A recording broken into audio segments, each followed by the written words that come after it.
Welcome back to the Shack News E3 2018 booth, here in the shadows of the Nintendo and Sega booths of West Hall. I'm Asif Khan. I'm CEO, Editor-in-Chief of Shack News. I'm joined by David Craddock, my long reads editor. He's currently working on some mega book, but I made him wait a week. Yes. He didn't work on it for a whole week.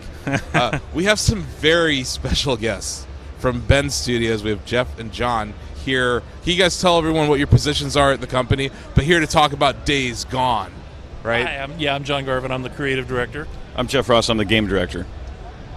Awesome. So I had a chance to try out Days Gone at Judges Week a few weeks ago, and it was definitely one of my favorite experiences by far at Sony event, which was full of really great games. You know, some PSVR titles and also Dreams over at Melee Molecule. You know, Days Gone has this. It's an open world feel, but I feel like a better way to describe it is open road, right? Like. Would that Very well said. That's awesome. Yeah. And you know, one of the main things is that hog that you ride, that motorcycle in the game. It really feels like a character, like almost like how Mario treats Yoshi in Super Mario World. Is that right? Yeah, absolutely. We think of it as a character in the game. We really do. We call it a drifter bike because it's a hybrid of, like, it's not a hog. It's not like the kind of bike that Deacon would have rode before the world ended. It's got things that make it feel kind of like a dirt bike as well, but he sits upright while he's riding it. And yeah, you can customize it. You only get one. That's the big thing. Yeah. So in most open world games, there's a lot of vehicles, and as you're riding through the world, you can like abandon it and grab another one, and it doesn't make any difference. Not in Days Gone. In Days Gone, you have anxiety about it. Yes. You're like, "Where's my bike? Yeah, Did I leave it somewhere where it's well. safe?" Yeah, you know, like I think you're capturing kind of the essence of it. Like John said, it's not a hog anymore because this is a drifter bike, right? Yeah. This is a hog for the apocalypse. Yeah. And I mean, it's important because bikers, they love their bikes. They're theirs, and you know, before the apocalypse is part of their life and their personality. But this one that's had to transform and adapt with them is like it's got all the same kind of connections, and it's a special person in his world. The bike is, and but it's called a drifter bike, and it's made for that open, broken road, as you so put it. And how many parts can we upgrade? At least like 20 different categories of things we can upgrade that improve performance, that improve fuel efficiency, that improve durability. So Yeah. you can land harder, you can take bigger jumps, you can go further and longer without having to stop and find and scavenge for gas. Is this the first motorcycle with a skill tree? Kind of, right? No. It doesn't have a skill tree. It does not have a skill tree. But we just dropped a new trailer last week with our release date, which is February 22nd. Hallelujah! Hallelujah, right? Just it's 9 days after my birthday. Thanks. But there's a guys. super quiet moment at the end of that trailer where the bike runs out of gas, and you expect in a trailer to have it all be high octane action. And this is a very quiet moment. It's just like pop, pop, pop, pop, pop, and then you see Deacon walking down the highway. Honestly, even though it's quiet, it's the most dangerous moment in the game because you're out of gas. You got to go on foot and find a fuel can, bring it back, and the world's coming for you all the time. So you just never know what's going to happen while you're on foot. I think that moment, John, is the essence of our game right there. We're our biggest moments are sometimes the smallest. Yep. Oh yeah, there are these what seem like minimal tasks that you have to do, but it's like, oh, by the way, here's I don't want to get it wrong. They're not zombies. What do you call them in the game? They're freakers. Freakers. Here's like 20 freakers that are in the way of this. Oh, your gasoline tank or this thing that you have to get to open this door. And the way that you spread out the experience and the experiences in this game, it feels like you really, as you progress through the world, it unlocks different enemies, different experiences. Is that right? Yeah, so it's a fully dynamic world, and the open world team, the design team, actually the entire team worked really hard to make sure that there's always something. And it's a tough job to tune that because you got to just play it over and over and over again to try to make sure it's not frustrating or it hits you too often. But on the other hand, we want the world to feel dangerous. I mean, I think that's really one of our main goals was to say, hey, as soon as you step outside of a human encampment where it's safe, anything can happen. And the world is literally, I mean, it sounds like a marketing tag, but it's not. The world literally is coming for you. And there's no safe zones out in the open world. And you don't have to go out to a zone where the high-level monsters are to try to find them. They're everywhere, and they're constantly coming for you. You can run into a horde almost anywhere in the game. And they're even in your safe houses.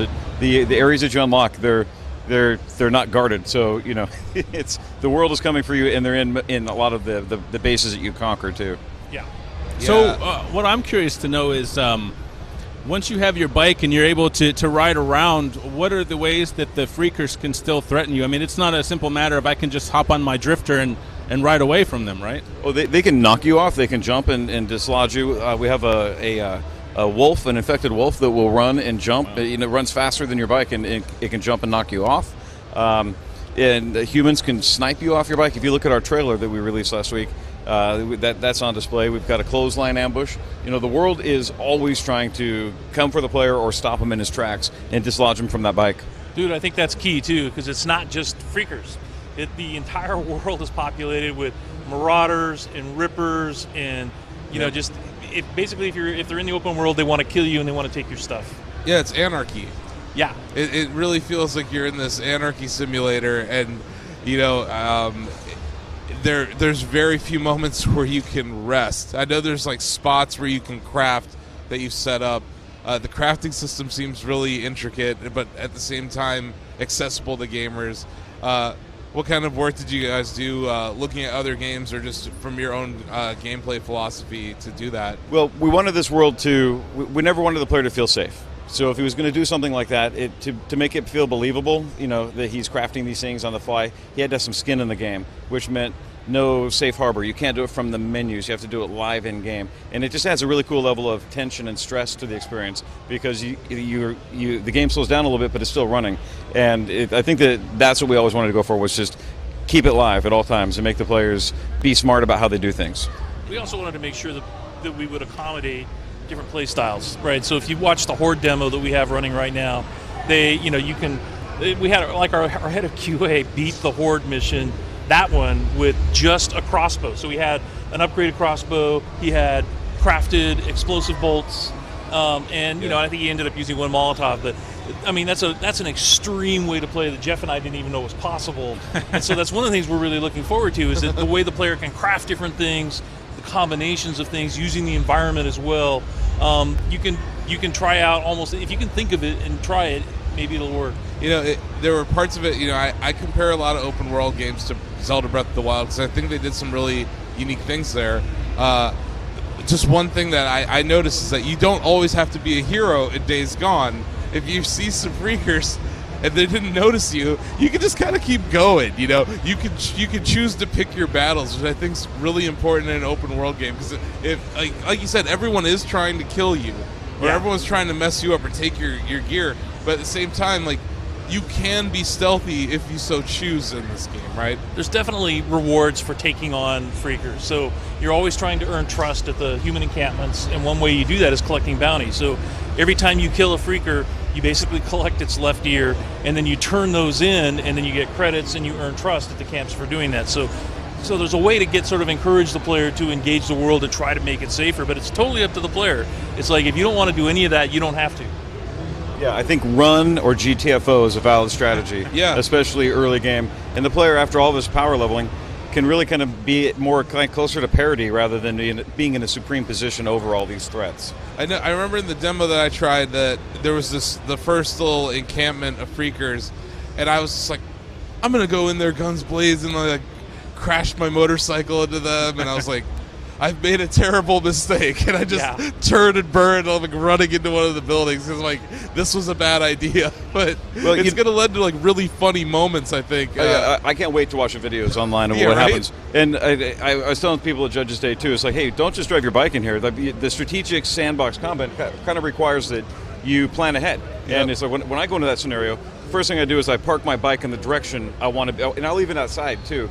Just so I'm like, when things go down, I'm going to run and hop on this thing and take off. Well, that was the funny part, because when I got out of the building after I ran away, I forgot where my bike was, and I was like, oh crap, there's still freakers there. And I was running low on ammo, and I had to it definitely became a challenge. But yeah, you have to be really mindful with where you place your bike and fuel on the bike and how it's doing. I don't know if you call it health, but you have to maintain it and repair it, right? Like, can the motorcycle just straight up break and not work again? Yeah, as a matter of fact, It does, and it's got gas and it's got durability, and the same thing that goes into repairing its scrap it comes out of the same pool of resources for crafting. So if you're going to make this upgraded melee weapon, or if you're going to repair that weapon, which you can do, you're going to be taking away resources that you may need for that bike. So the player's always kind of counterbalancing these things, and even the fuel that you used in that scenario, you can take it back after you fill up the generator. You can take it back and fill up your gas tank, and you can go places somewhere in the world that you might want to pull freakers in and then shoot this thing as a bomb as well. Yep. Oh, that's right. I definitely did that during the demo. It came in handy. It was like an elevated area with a couple of freakers on it. But yeah, I think this game's going to be really interesting. I'm curious how big this world is. I don't know I don't know how to measure video game worlds. It's like hard to say square miles, but like how vast is this place that you've created? It's like, and Jeff and I have trouble sort of articulating how big it is as well, because we don't measure it in miles. Right. We always measured it while we were building it in terms of points of interest. So we always wanted there to be something interesting, like the O'Leary Mountain Safe House, which you've seen in one of the demos, and the MMU where you go and collect the Nero injectors that will sort of let you upgrade your stamina, your health, or your focus. Those things are like a minute and a half apart. So we measured everything from the drifter bike and just wanting to be able to have the world feel big, because this is Deacon's journey. It's a real physical journey that you're going to go on in Days Gone. It's a spiritual journey, it's an emotional journey, but it's a physical journey and it had to have a big enough world to make it feel like when you're traveling through it that you are actually going to someplace new and you're seeing new encampments and meeting new characters, and that happens a couple of times in the game. So it had to be big enough to accommodate that. Time is the first thing we used.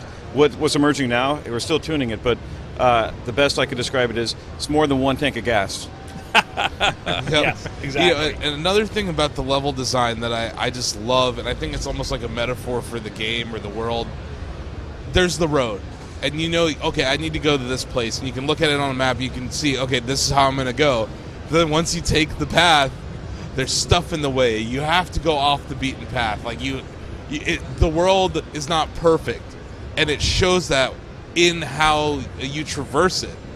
There's areas where there's marauders that are going to camp out on the road because they know people are going to come through there. So you really have to be mindful at all times that everyone's out to get you. And it's especially true when you're going from point to point. I think that's a very unique thing that you folks have done. Well, we've really worked hard. We've talked about the bike a little bit. We called it the broken road. So early versions of the game, we had just, the highways were still intact. And then very, very early, we broke the road because they blew up the bridges to try to keep the hordes from coming through.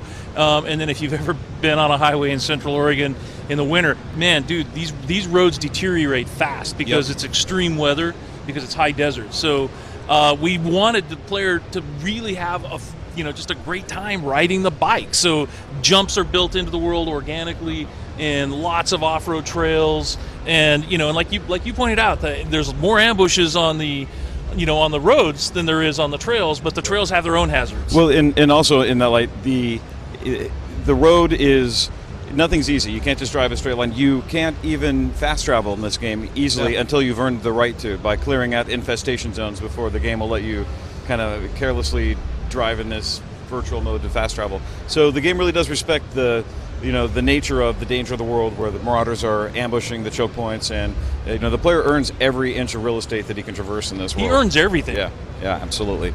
Awesome. Well, sadly, I think we have to wrap up, but we really appreciate you folks stopping by. I know it's day 3. It's been a long show for everyone.